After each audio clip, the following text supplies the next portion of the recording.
ዳሞ ወዲነ ሻንጣህን ይዘህ ነዳጅ ፍለጋ እንግዲህ ነዳጅ ከተማው ላይ ነዳጅ ጠፋ። ነዳጅ እስቲ አለ ብለዋል ጎረቤት ሀገር እዛ ሂጅ ልፈልግ ትቆያለህ። ከእንግዲህ በኋላ የጸሎት ማሻሻያ ማድረግ ያለብን ይመስለኛል። እንደሚታወቀው ግለሰብም ይሁን በሃይማኖት ተቋማት ላይ የተለመደ የጸሎት አይነት አለ አይደለ? ፈጣሪ ሀገራችንን ህዝቦቹን ይጠብቅ ምናምን አይነት ጸሎት ነው አይደለም የምናደርገው። ከእንግዲህ በኋላ ግን ለራሳችን ብቻ የሚሆን ጸሎት መኖር ያለበት አይመስለኝም። ፈጣሪ ሆይ ዓለምን ሰላም አድርግልን፣ ዓለማችንን ጠብቅልን ብለን ነው መጸለይ ያለብን እና በዚህ አይነት መንገድ መስተካከል ያለበት ይመስለኛል። ይሄን ለምን አልኳችሁ? አሁን ያለንበት ዘመን ግሎባላይዜሽን የሚባለው ዘመን ላይ ነን ያለነው።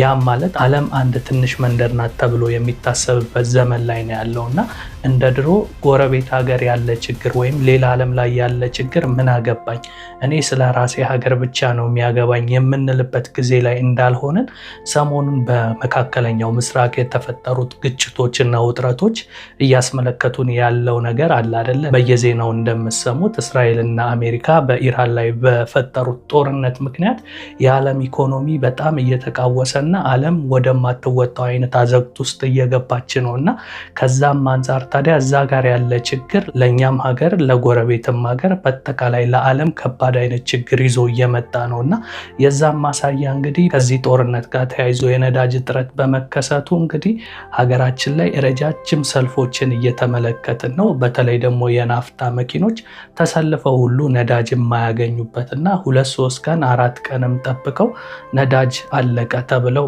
እዛው ያለ ስራ የሚቀሩበት አይነት ነገር ላይ ደርሰናልና አንዳንዴ ሰላም አለመኖር ገንዘብ ኖሯችሁ ራሱ በገንዘባችሁ የሆነ ነገር ገዝታችሁ መጠቀም የማትችሉባቸው አጋጣሚዎች ነው እየተፈጠሩ ያሉትና ለዛም ማሳያ አንድ ቪዲዮ ላሳያችሁ። ይህንን ቪዲዮ ተመልከቱት።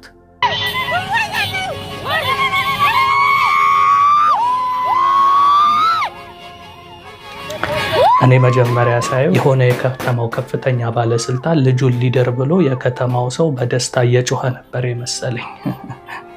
ነገር ግን ምን እንደሆነ ታውቃላችሁ? አንድ ነዳጅ የጫነ ቦቴ መኪና ሲመጣ አይተው ነው እንግዲህ አካባቢው የከተማው ሰው በሙሉ በቃ መሳሪያ ሁሉ በደስታ ወደ ላይ እስከ መተኮስ ነው የደረሱትና ያ ምንድነው ለቀናት እዛ አካባቢ ላይ ነዳጅ ባለመኖሩ ባጃጁም አውቶቡሱም የትራንስፖርት አገልግሎት የሚሰጥም መኪና ባለመኖሩ በእግራቸው ነው ሲንቀሳቀስ የነበረውና አንድ ቦቴ መኪና ቢመጣ በቃ በጩኸት ነው ቀውጥ ያረጉትና ከዛ አንፃር ነው አንዳንዴ ሰላም ዓለም ላይ አለመኖሩ ገንዘብ ኖሯችሁ ራሱ በዛ ገንዘብ የምትፈልጉትን ነገር መግዛት የማትችሉበት አይነት አጋጣሚዎች ይፈጠራሉና አንዳንድ ቦታዎች ላይማ አስፋልቱ የመኪና መሄጃ ሳይሆን ባለ 4 እግር እንስሶች የሚጓዙበት ሆኗል እና አህያ እነ ፈረስ ናቸው እንደ ትራንስፖርት አገልግሎት ለህዝቡ እየሰጡ ያሉትና ተመልከቱ እነዚህን ቪዲዮዎች።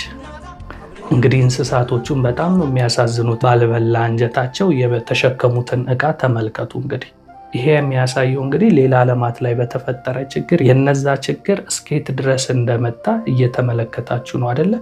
ለዛ ነው አሁን ላይ ጸሎት ስናረግ ለራሳችን ብቻ ሳይሆን ለዓለም መሆን አለበት ያልኳችሁ። ብዙ ሰው ነዳጅ እጥረትን ወይም ነዳጅ አለመኖርን የሚያያይዘው ከትራንስፖርቴሽን ወይም ከቦታ ቦታ ለመንቀሳቀስ ብቻ ነው የሚያስበውና ነገር ግን የነዳጅ እጥረት ማለት አንድ ሰው ከሆነ ቦታ ወደ ሆነ ቦታ አለመንቀሳቀስ ብቻ አይደለም። በተለይ እንደ ኢትዮጵያ ያሉ ታዳጊ ሀገራት ላይ አብዛኛውን ነገር ከውጪ የምናስገባ ሰዎች ነን።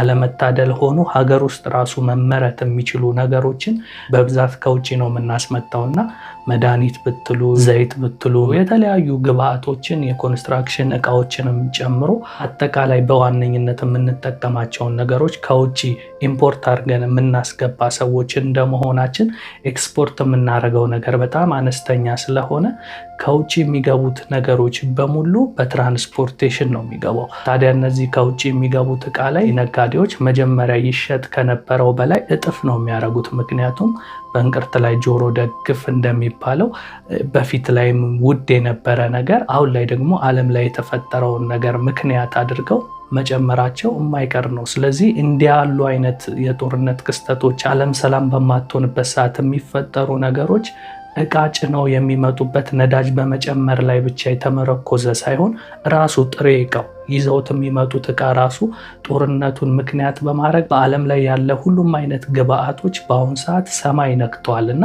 እነዚህ ነገሮች ተደማምረው ለማን ነው ዕዳው የሚተርፈው? ለህዝብ ነው አይደለ? ለእኛ ነው ዕዳው የሚሆነው። ስለዚህ አሁን ላይ በመካከለኛው ምስራቅ የተፈጠረው ግጭት፣ ውጥረት በቀላሉ የማይረግብ ከሆነ ወደፊት አሁን ካለንበት በላይ ከባድ አይነት ችግር ይዞብን ሊመጣ ስለሚችል ሁላችንም እንግዲህ ለዓለም ሰላም መጸለይ ያለብን ጊዜ ላይ ያለን ይመስለኛል። እና እስኪ እናንተ በተጨማሪ ምን ትላላችሁ? በዚህ ሰሞንኛ የመካከለኛው ምስራቅ ጦርነት ምክንያት ምን እየተፈጠረ ያለ ይመስላችኋል?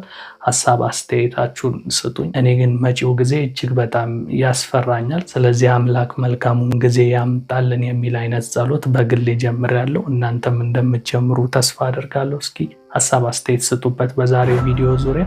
የእናንተው ይላ ነበር። መልካም ጊዜ